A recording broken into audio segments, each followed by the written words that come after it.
Alright, what's up y'all, it's LakerFan here. As y'all can see by the title of today's video, we got Season 2 re-ranking defensive badges in NBA 2K22 Next Gen. So hope y'all enjoy. If you do, for the drop a like, sub if you're new, turn on the noties, all that good stuff, and like always, let's try this 1,000 likes. So with these tier lists, my opinion tends to change a lot from one video to the next whenever I update these. And with 2K22 Next Gen, how we have seasons about every 44 days, and between all the updates and patches that we get throughout the game, and overall, I think it's going to be really good for me to allow myself to update you guys on how I feel about the badges, as well as maybe just help yourself figure out how you want to value the badges. So anyway, we have a new loadout for this as well. As you can see on the far left and then the bottom left, we have text color indicates former ranking. So for instance, in my season 1 edition of this tier list of the defensive badges, I had off-ball pest in the F. Anything that was in the purple was in E. Anything that's in the blue was in D. C, green, yada yada, you get the deal. Everything so on and forward. Now what we're gonna do, as a little spoiler alert, we're gonna be able to move these badges wherever we want. So for instance, wherever I want to put off-ball pest now is where it's going to be. And what I'm gonna do for the spoiler alert is give you guys one of the biggest drastic changes that we had over this whole list, and that's gonna be ankle braces going to the S tier. Ridiculous improvement on this badge, and also a little bit of an improvement in my perspective on it. So for instance, ankle braces actually works on tight handle stuns. 40 days ago when I uploaded the first version of the defensive tier list video, I didn't understand that it resisted tight handles, and nobody else did either if you asked them 40 days ago, and on top of that, didn't even know tight handles is that good of a badge on offense. So again, just to stress how important this re-ranking system is, it's going to update you guys a lot on my opinions on the badges, and it's pretty necessary as well. So to get straight into this, we're going to start with ankle braces because we obviously already revealed that. So like I said, it's going to resist tight handles really well. It's super important for the sake of ISO defense on the play shots, or even just pick and roll defense on the play shots too. It's really disgusting how well people can get open with just stuns. And in this game where it's so much left-right movement and the offensive player almost moves faster than the defensive player anyway, if you add in tight handles, you're just completely behind on the string that they're pulling, and you're just on a rope all day and you're just behind them in everything. Then you have to jump and all types of stuff like that. You look stupid when you do jump, and then they just run back to the right, and then boom, they just score on a wide open three-pointer. So ankle braces is super important. I think gold is probably a really good level to have this on in Hall of Fame if you can afford that. But pretty much every build in the game can get at least gold ankle braces as long as you're under 6'9". So for most people who are playing as a lockdown or even an undersized big man, where the stage meta is pretty much 6'8" at the big man spot anyway. But regardless, if you're pretty much 6'8" or 6'9" or anything under than that, you can get gold ankle braces, and it's going to be really convenient for the sake of your play style, and again, super important for resisting the other people's play style. One thing that's obviously worth mentioning as well is the fact that it has a second ability that's kind of the most obvious one, where it resists ankle breakers as well. So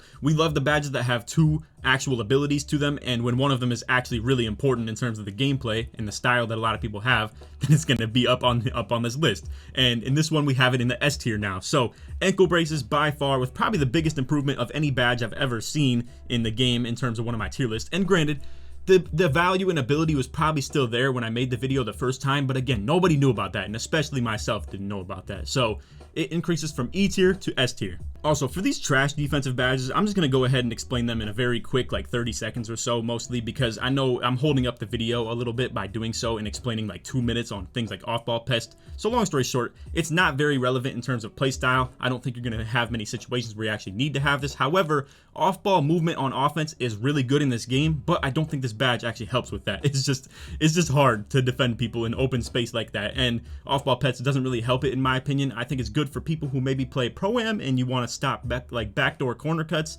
and stuff like that. Maybe for pick and roll bigs as well if you're trying to hold up the big men. But long story short, I think this badge is still really bad, but I'll give it the time of the day and at least give it the E tier because there is a reason to maybe still run this. Finding its way down to the E tier from the D tier originally is going to be Ball Stripper. This badge is not actually bad, but I'm going to be real with you guys. In my 40-something days of playing 2K22 Next Gen, I still have yet to actually play a real slasher in this game. Now, maybe my mixtape will actually promote that a little bit, and some people might actually start making some real slashers, but honestly, I still have yet to see anybody have a build with 25 three-pointer and actually be ISOing as a true slasher and just going for rim runs and stuff like that. And that's about all I would actually say this badge is good for.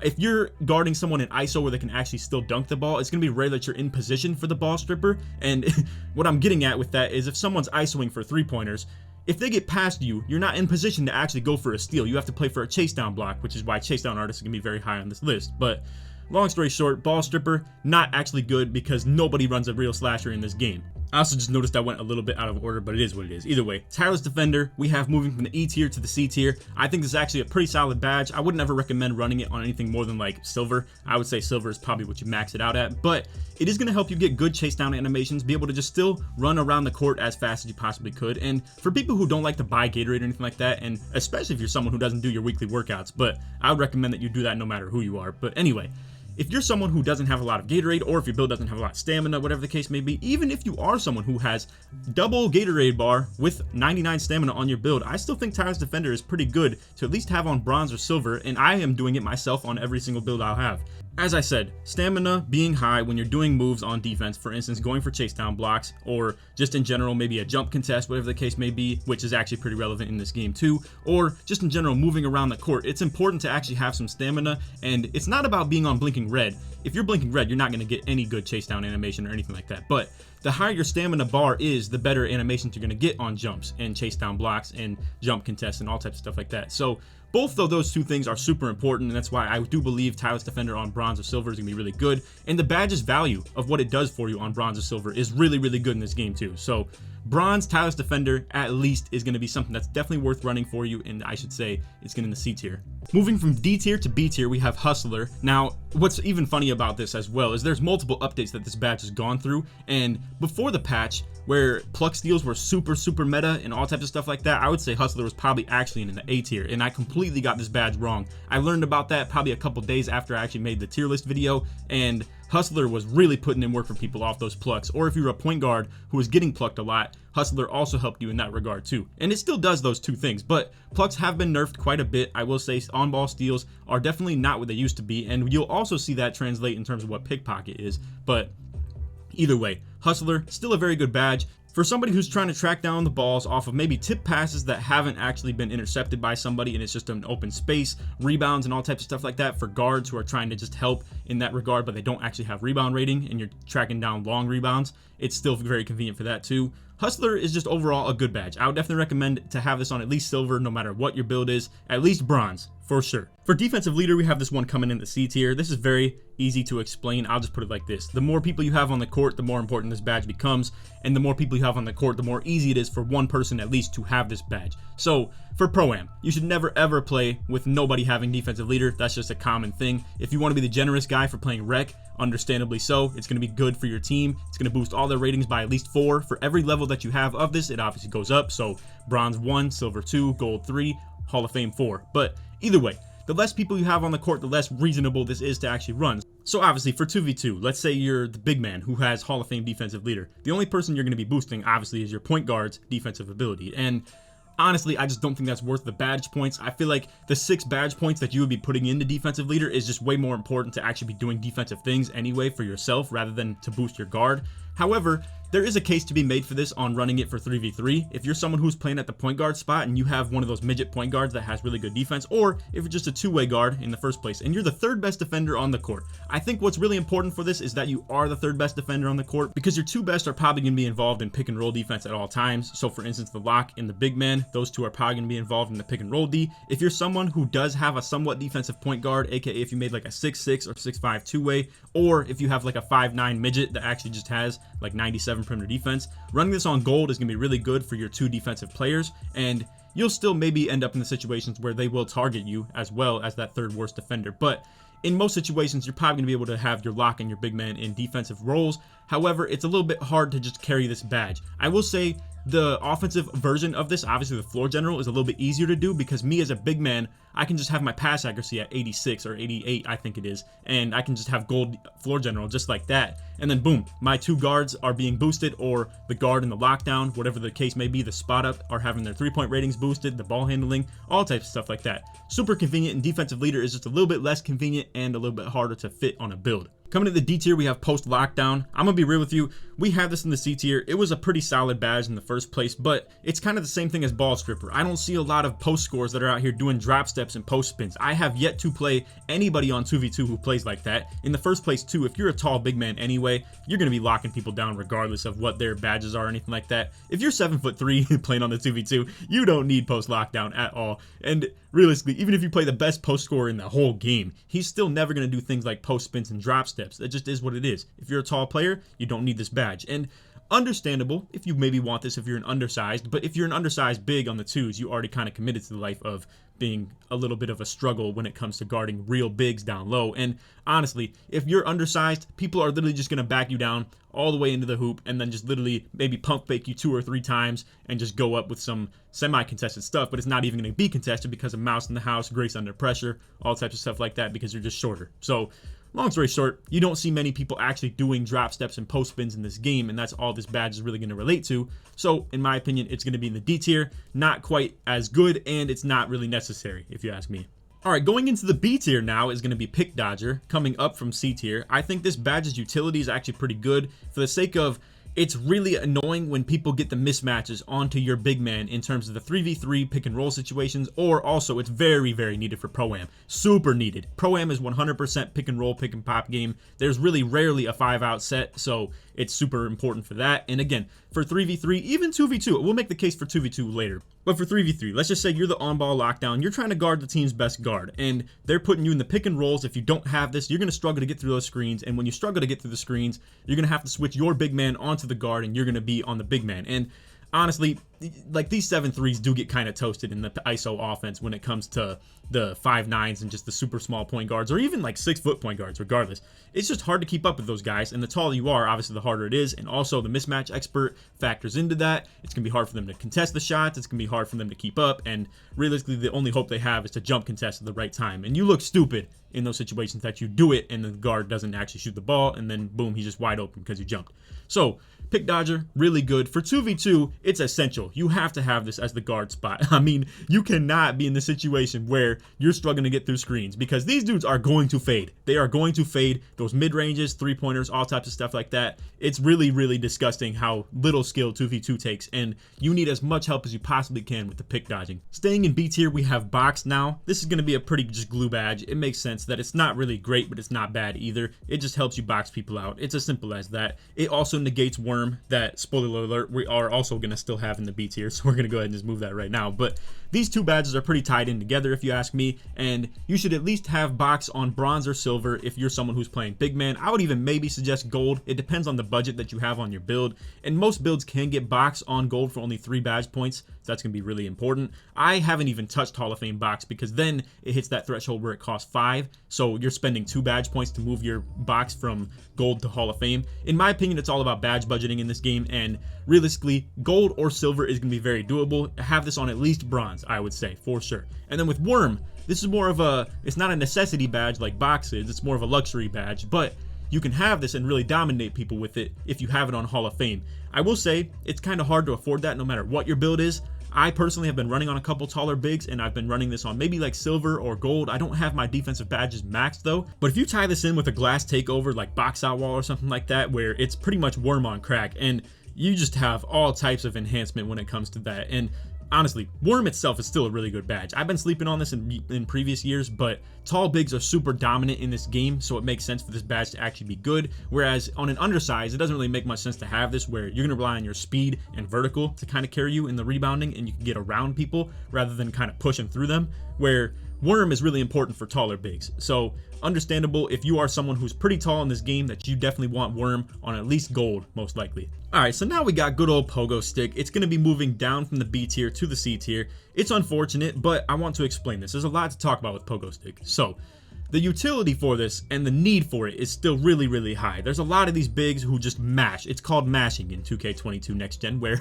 you have these super tall bigs who have mouse in the house, they have grace under pressure. It's hard for you to contest them if you're undersized, and just in general, it's hard to contest them if you are tall because hands-up defense isn't very good for that situation. Now, if you're really, really tall, like 7'3" with 95 interior defense or higher, and you're playing hands-up D, you probably don't need Pogo Stick too much, but there is still the situation, no matter who you are, where people are just going to be pump faking, waiting for you to go up, and when you do jump, then they just get the easy, fast twitch on Hall of Fame, like rise up, dunk, or just a really easy layup that's uncontested. Pogo Stick's utility and its need is really high. However, the badge is just a little bit underwhelming because it's nowhere near what you need it for to be able to counter fast twitch. Fast twitch is just ridiculous.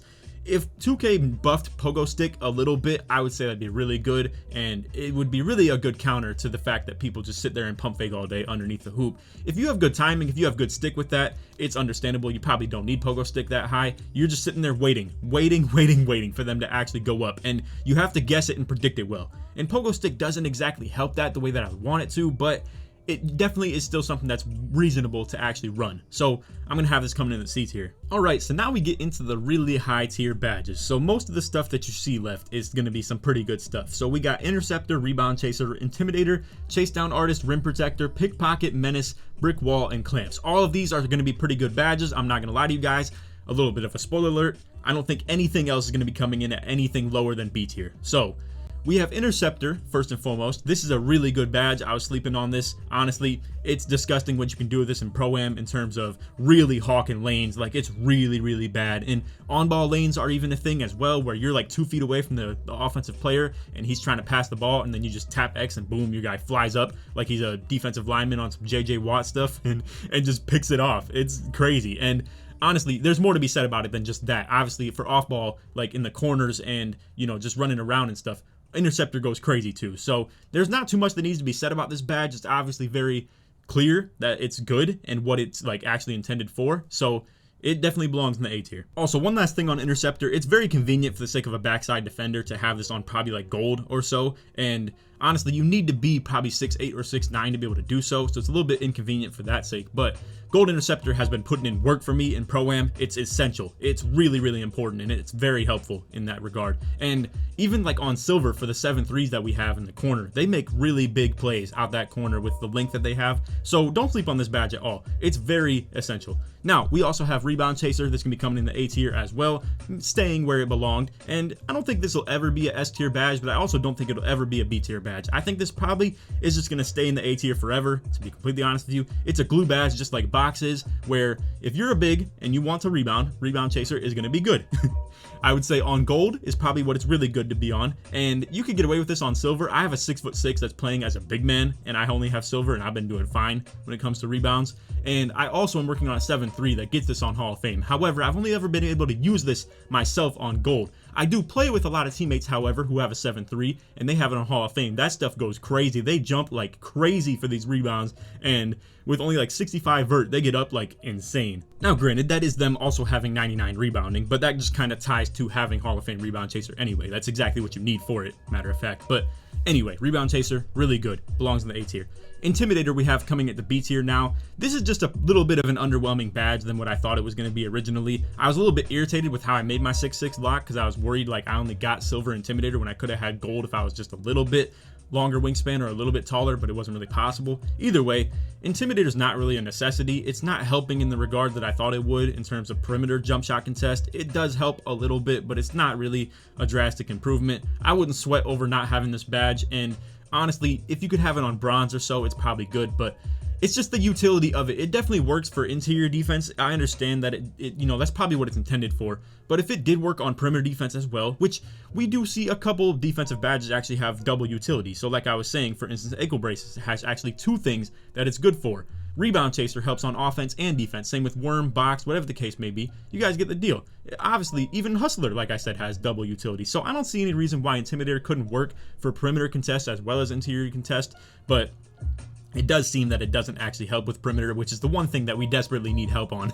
This game struggles very badly when it comes to perimeter jump shot contest, and if they were to buff Intimidator to where it actually helped for that, it'd be really convenient. It would also help a lot of those bigs out there who are getting mismatch experted like crazy, and naturally you have higher Intimidator if you are taller because it's based on block rating. I will say too, if 2K, you're listening to me right now and you actually do make this update to where Intimidator would help with perimeter defense contest, I do think that you should tie it also to perimeter defense. Now, it's a little bit tragic for people who already made their builds, but it's just common sense that if you were going to make this also help on perimeter contest, that you would make it also based on perimeter defense. I think that could really help this game. I think it would keep it alive a whole lot longer and a whole lot more reasonable to play because it is frustrating how little contest you get on perimeter in this game currently. All right, so now we got Chase Down Artist. This is going to be staying in the A tier. I did debate very heavily on moving this into the S tier though. I do think this is one of the best A tier badges on defense in this game, and realistically, it's very good for the style of play where, again, ISO defense is very, very tough. And to have ankle braces and chase down artists is essential, if you ask me. And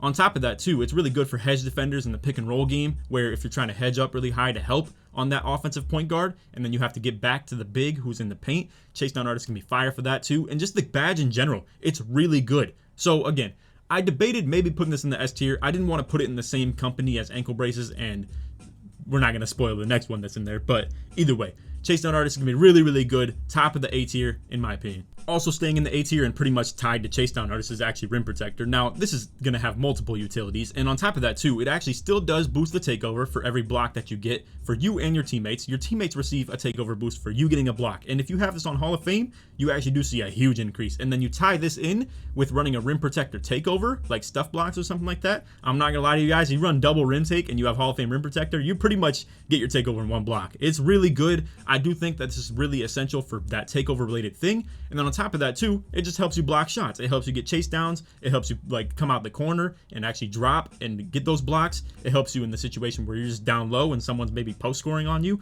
and you're able to just send that stuff back.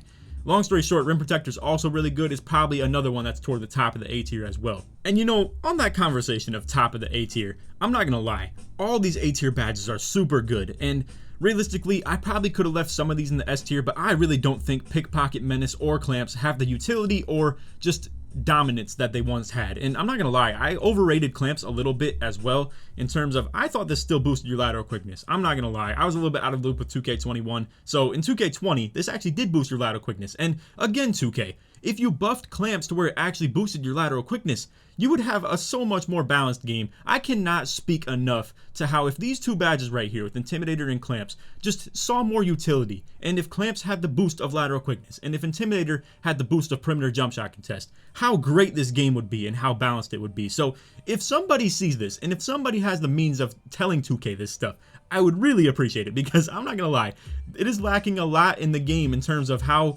defense can fight back to how overpowered the offense is in the game. Now here's the thing, we're going to talk about these three badges right here as well, right, because I just kind of revealed all three of them at the same time. But Clamps is still a good badge. It's still going to get the bumps, it's still going to get the forced pickups and stuff like that. I do think you need it on the Hall of Fame level to actually see those increases though, and you can afford this on silver on most builds, but honestly I wouldn't sweat about making a big man who's over 6'9", because you have to be 6'9" or under to even get Clamps in the first place. So honestly, I don't know. Honestly, the badge is a little bit overrated if you ask me. I might be still overrating it in the A tier. It might belong in the B tier kind of with Intimidator. And again, if those two badges could see a little bit of a boost, it'd be very convenient. And honestly, same kind of goes for Menace. I don't really understand too much about this badge still to this day, where, you know, I would hope that it's making people lower their ratings and stuff like that if you actually are contesting them, because again, this badge is going to be utilized in terms of dropping the offensive ratings of the person you're guarding if it's closely enough. And that actually probably is something that's really, really good, because when the situation happens that you guys see an open shot, right? Open instead of wide open. The opens miss a lot, and I think that's Menace putting in work for that. And when you see the wide opens, that means it's just pretty much going in every time. But the quote-unquote open shots go in at such a lower rate than the wide opens. Now, again, I do believe that's Menace putting in work where you're actually lowering their ratings, and just in general, obviously, it's a higher jump shot contest, so it's less likely to go in. But either way, I do think Menace is very good for that. And even when you're even more tightly guarding them, you don't really see a lot of 8 or 10s go in as long as it's a white. If they green through the 8 or the 10, it kind of is what it is. But honestly, I don't know. We still have a lot of beef when it comes to perimeter jump shot contest in this game, and I do think Menace is going to help you with that a little bit. It also is kind of Trapper that I've noticed too, where if someone has Menace and you have a second defender in the area and you're both holding LB, it's going to help you a lot with the Trapper animations. So Menace is still pretty good. I don't think it's really like top of the A tier though. But then you have Pickpocket, where yes, Pluck steals have been nerfed a little bit, but I do still think Pickpocket is going to be really important. You still want to be able to get those bump steals where people run right into you and you're pressing X, and it's a bit unfortunate because bump steals still are garbage as well, and Pluck steals really were hiding a lot of the defensive struggles in this game. But it is what it is. Pluck steals are still there to an extent. It's not the overpowered crazy stuff that it was originally, where Pickpocket was by far the best badge you could run in the game, and to have high steal rating was the best thing you could do in the game as well. So it has seen the good balance that I believe it needs, but other things in the game on defense need to be buffed because of that being dropped. So then our final badge that's going to be belonging in the S tier is going to be Brick Wall, in my opinion. It's very convenient for, like I said, if you want to talk about Pick Dodger, to be able to force the mismatches of your point guard being able to get on the other team's big man, or just in general getting your point guard open. It's very convenient. And then on top of that too, again, like we said, with all these other good badges that have double abilities, this one is going to help you prevent yourself from getting back down. And in my opinion, post lockdown is useless, like I was saying, where post spins and drop steps is the only thing that's negating, whereas brick wall is actually stopping them from backing you down. It's moving truck of previous years, where people cannot push you down when you have this badge on Hall of Fame. It doesn't matter what your strength is. I'm on a 7'3" that has like 65 strength with Hall of Fame brick wall. I can tell you right now, I don't worry at all about post scores backing me down or anything like that. Then on top of that too, again, I'm just tall with a super long wingspan, maxed out block rating, maxed out interior defense. They can't do anything. Honestly, if you have a 7'3", you're not getting scored on in the post. I will say 2K did really good at that too, where in previous years, I would think, like, I don't know, post scoring just had no counter. There was no way to defend post scoring as long as people actually came in and were lame enough to do it. But now there definitely is a good counter to it. I think post scoring is at a really good balance now too. Like in the last few years, post scoring has been completely overpowered. And I understand, yes, that post hooks are still really dominant, but honestly, you can really fight back on the drop steps, the post spins, all types of stuff like that. Fades aren't really like super broken or anything like that. And I think hooks are still very defendable if you time your jump correctly, and they just gave defense a lot of like power to fight back on everything except perimeter contest. I gotta say, if perimeter contests were just a little bit better and maybe staying in front of people was a little bit better too, then you would see a great, like, this is an S tier game. This is an S tier 2K. This is like one of the top 2 2Ks of all time, probably #1 if we're being completely honest. It's just defense needs more help to fight back. So if anybody is seeing this video at 2K, I'm telling you guys, if you buff clamps, you buff intimidator to the point where this gets perimeter contest and this actually helps you a little bit with your lateral quickness, you will see a great game and people will love it. These point guards out here are gassing their brains up right now. They are through the roof at how easy this game is on offense, and you're frustrating your lockdowns out there. I'm sure a lot of people are relating to that when they watch this video. Feel free to leave in the comments if you feel that way as well. But anyway, that's off the video, and I just want to let everybody know out there, this is me not complaining because I'm struggling on defense, but I see everybody else as well. And it's not that I'm playing perfect defense or anything like that like I was in 2K20, but 2K20 was a balanced game. That's when defense actually could fight back. Again, I don't really believe that you have the upper hand by any means on any defensive situation in this game, where offense is just so overpowered with so many shooting badges and playmaking badges that are super convenient for their style, whereas defense, yes, there are pretty good badges, but they're not really anywhere near as good as the offensive ones are. But anyway, this is me not complaining. This is not me, you know, crying about this stuff. This is me just telling 2K and all the viewers out there that this would be a really good game if some of these badges saw a buff. But anyway,